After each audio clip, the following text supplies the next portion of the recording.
I recently had the opportunity to fold these two wonderful stars designed by Carmen Sprung when she gave a presentation for World Origami Days.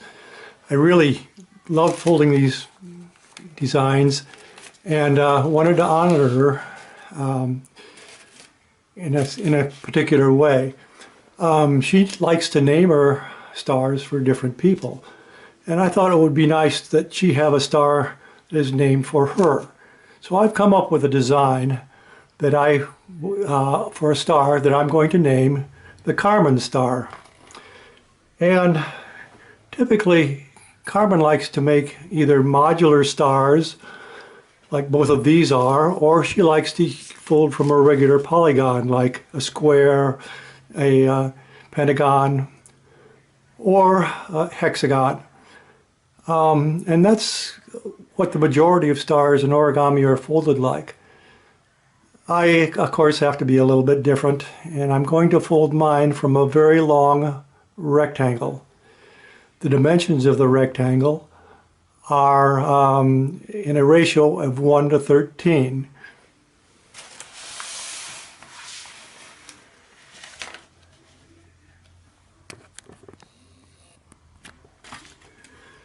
This sheet of paper here is actually 30 inches long, which is a little bit longer than I actually need. It's longer than 1 by 13. It's actually 1 by 15. And I formed this paper by just cutting a strip off the bottom of a roll of paper. And perhaps the hardest part of this design is to cut the paper. The rest of the fold is fairly easy. In fact, there's basically only 4 steps you need to know: down, back, over, under, and unfold. And once you do those steps repeatedly across the long rectangle, you can form a star.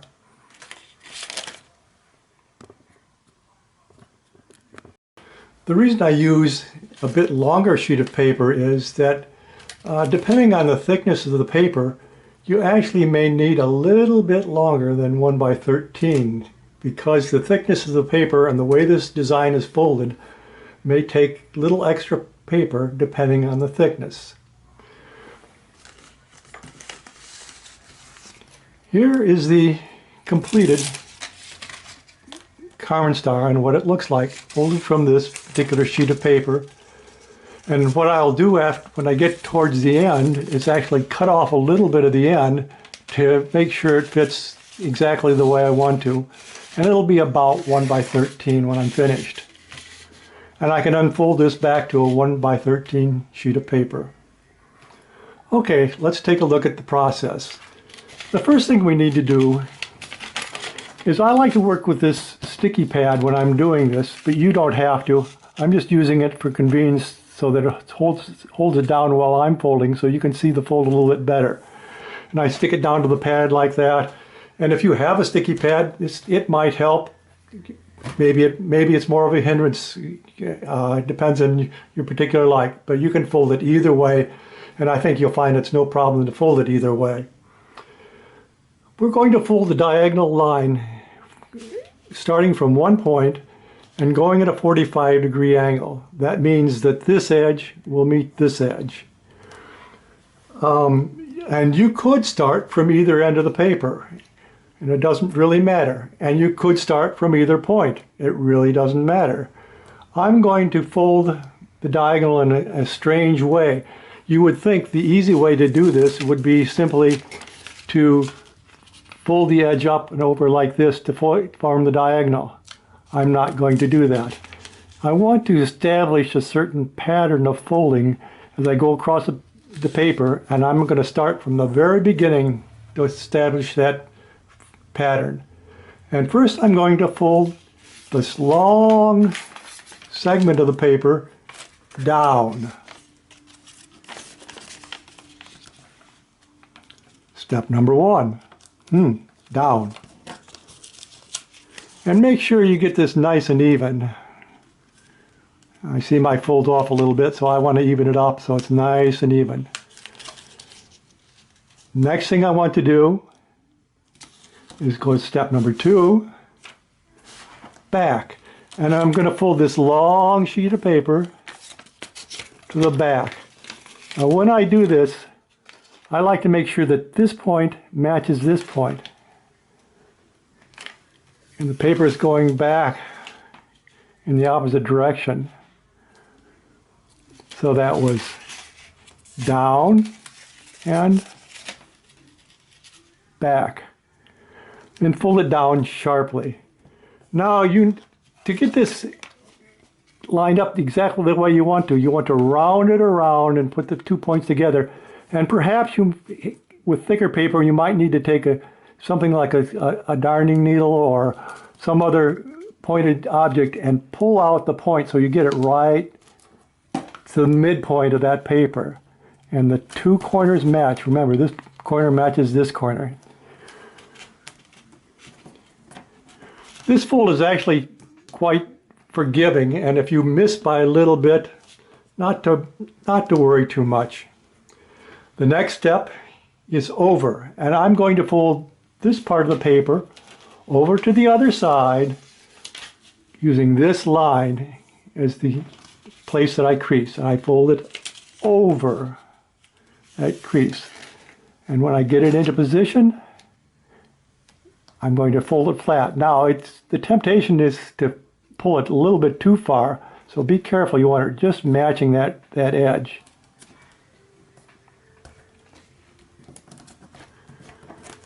So that's my over step.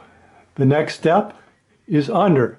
So I need to lift the paper up, and you'll see there's a little triangle formed on the other side. I want to fold the paper around that triangle, and I'm going to use that as a guideline for the next couple steps. So I fold it under. And when I fold it under, I want to make sure that this tip of the arrow touches where that fold's going to occur. So don't make the crease until that arrow touches there, and still don't make the crease until you've got the edges lined up nice to each other. So you've got the edges matching, the point touching underneath. And that's under. Then we have to unfold. And I've created my first steps. Now, I want you to take a look at this and see what you've got. You've got one, what I call the open side, where you've got a flap, and the other side is the lock side. Okay? If you want to alternate up for down, you can. It's just a matter of taste. If you always want to go down, you can always go down. So I could start off the same way I did before, but this time I'm going to use this guideline as my guide for the fold. So I go down, back, back, over, and under. But I'm going to make a little change this time. Instead of going down, back, over, under, unfold, I'm going to do up, back, over, under, unfold. Just a matter of taste. You can do it either way. It'll work out fine for this fold. It doesn't matter whether you go down, it doesn't matter whether you go up. It doesn't matter whether you alternate, it doesn't matter at all. I think that sounds kind of Dr. Seussian. So we're going to go up. Remember, I'm using this guideline that I just folded.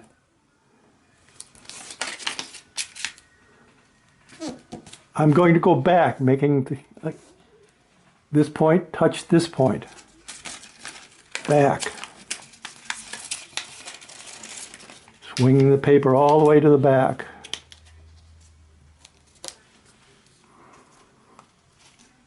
I'm going to go over, making sure that I get right to that line. Over.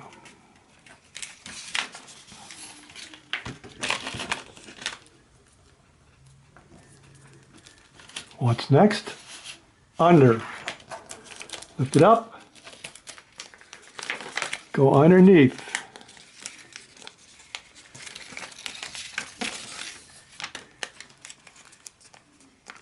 line up your paper nice, lined up, as lined up as you can. Remember, this is kind of a forgiving one if you get it off a little bit. Not to worry too much. Just don't go crazy with it. You don't want it way off because your star won't look too good. Then unfold, ready for the next sequence.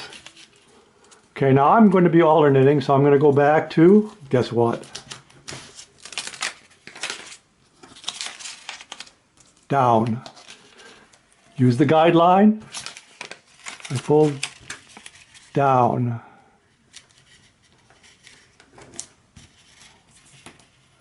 I go this point to go back.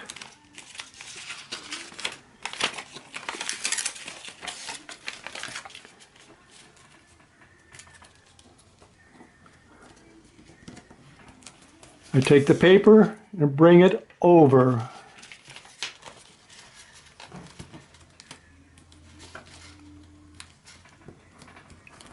To go under, I need to lift the paper up off the,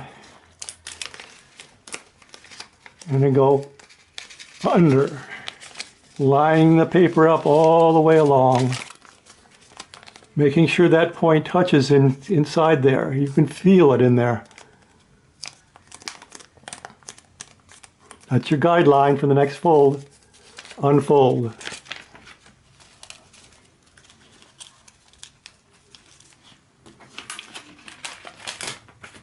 Up.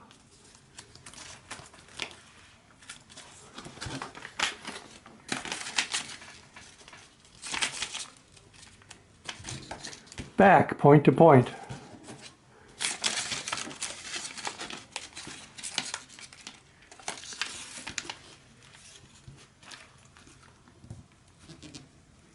Over.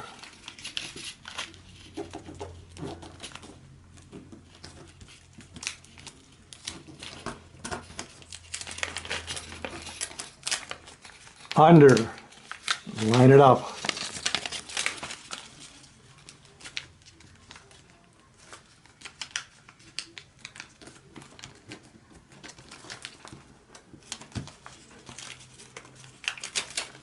Unfold.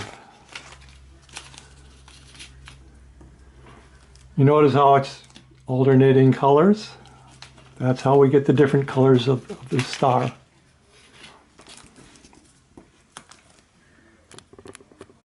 Okay, I'm going to do one more fold, and then I'm going to shut the camera off for a little bit and finish the remaining folds. I'm going to need 8 points. 1, 2, 3, 4, and then I need 4 more folds because there's 4 points here, and you can feel them underneath there. I folded 4 so far. 1 there, 1 there, 1 there, and 1 there. And underneath you can easily see how many points I've folded for the star. There's 1, 2, 3, 4. So let's do one more just to establish it. And this time I'm going to go down. And I'm going to give you a little hint if you decide to do this alternating method. Remember, you don't have to alternate. You can always go the same direction if you want to. But if you're not sure and you want to alternate, always look for the open side and go in the direction of the open side. So the open side is here, so I need to know that I know that I need to go down. Back, point to point. Over.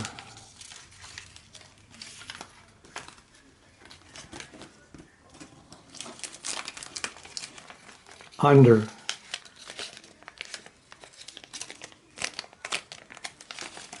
Unfold.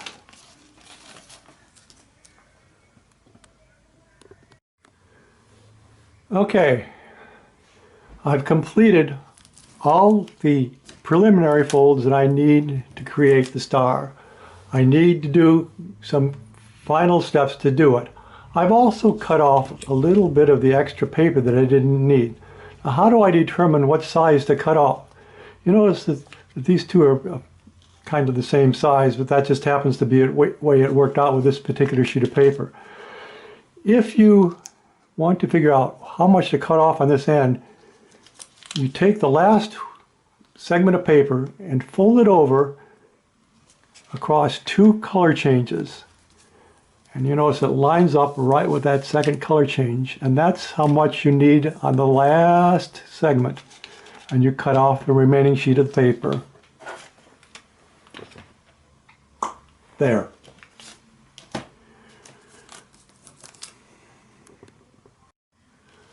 The next step in the process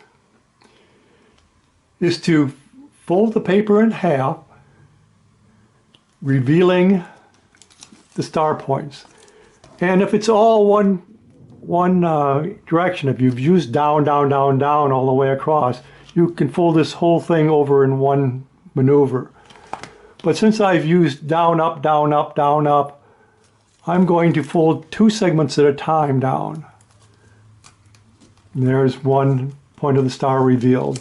Then 2 more segments, 2 more points revealed. 2 segments, 2 more points revealed. 2 more segments, 2 more points revealed.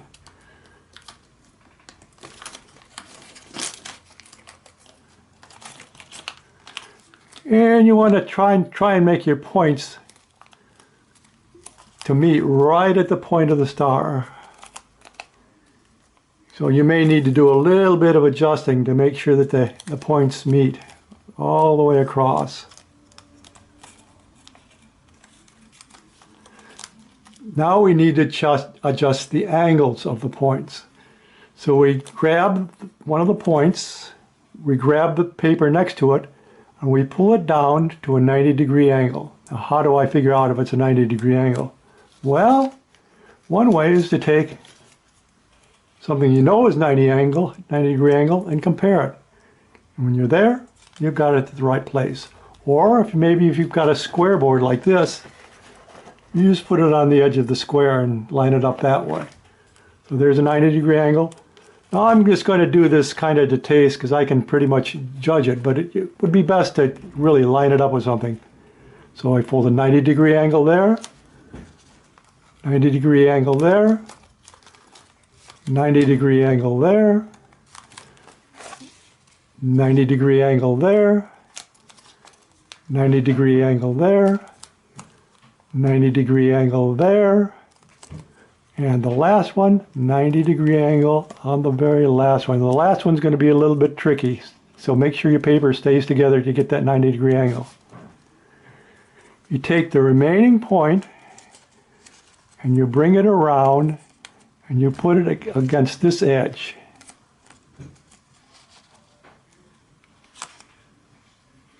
Like that. Let's do that again. You're going to bring this inside of this edge against this edge. Make sure it gets right up snug against there and the point's right in the corner. And you fold the flap on top behind, and you fold the flap on the bottom behind. At that point you want to even out your star as much as you can. And I'm going to do this on my black sheet because it's a little bit easier to do this without sticky paper underneath. And you flatten it all down and your star is complete.